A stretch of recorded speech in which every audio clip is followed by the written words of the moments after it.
নামের উপরে সূরা কুরাইশ পাঠ করলে ফু দিলে কি হয়, কি লাভ হয়? হ্যাঁ, সূরাতুল কুরাইশ পাঠ করে আপনি যদি কারোর নামের উপরে ফু দেন তাহলে কি হবে, কি লাভ হবে? এই সম্পর্কে আজকে আমি আলোচনা করব। আপনারা ধৈর্য সহকারে এই ভিডিওটি সম্পূর্ণ দেখার চেষ্টা করবেন।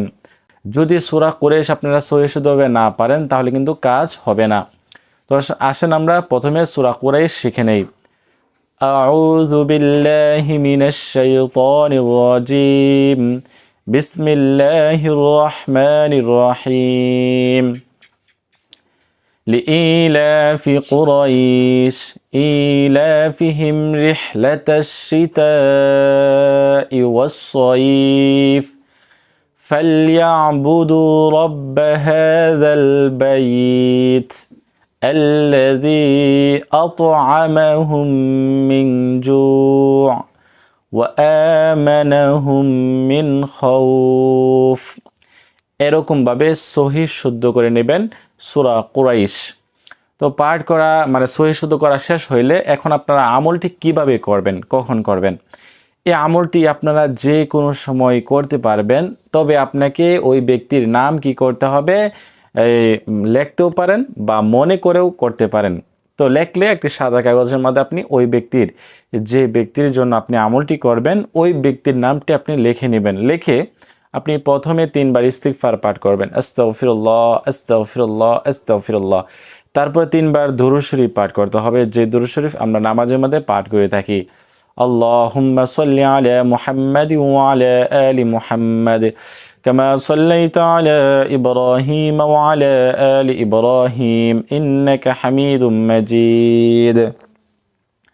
اللهم بارك على محمد وعلى آل محمد كما باركت على إبراهيم وعلى آل إبراهيم إنك حميد مجيد পাঠ করবেন। পাঠ করে আপনি শেষে আবার এই যে মানে দুরূদ শরীফ পাঠ করার পরে দিই আপনাকে সূরা কুরাইশ 3 বার পাঠ করতে হবে। কতবার?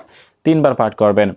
أعوذ بالله من الشيطان الرجيم بسم الله الرحمن الرحيم لإيلاف قريش إيلافهم رحلة الشتاء والصيف فليعبدوا رب هذا البيت الذي أطعمهم من جوع وآمنهم من خوف। পাঠ করে শেষে 3 বার দুরূদ শরীফ পাঠ করে ওই ব্যক্তির নামের উপরে আপনি 3 বার দম করবেন বা ফু দিবেন। তো এই হচ্ছে আমল।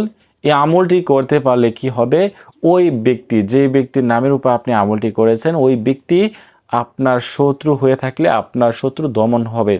ঠিক আছে? আপনি জানেন যে ওই ব্যক্তি আপনার শত্রু, তাহলে ওই ব্যক্তির নামের উপরে আপনি এই আমলটি করেন, তাহলে ইনশাআল্লাহ আল্লাহ তাআলার রহমতে ওই ব্যক্তি আপনার কাছে এসে মাফ চাইতে বাধ্য হবে, আপনার কথা শুনতে বাধ্য হবে এবং আপনার কোনো ধরনের ক্ষতি সে আর করবে না।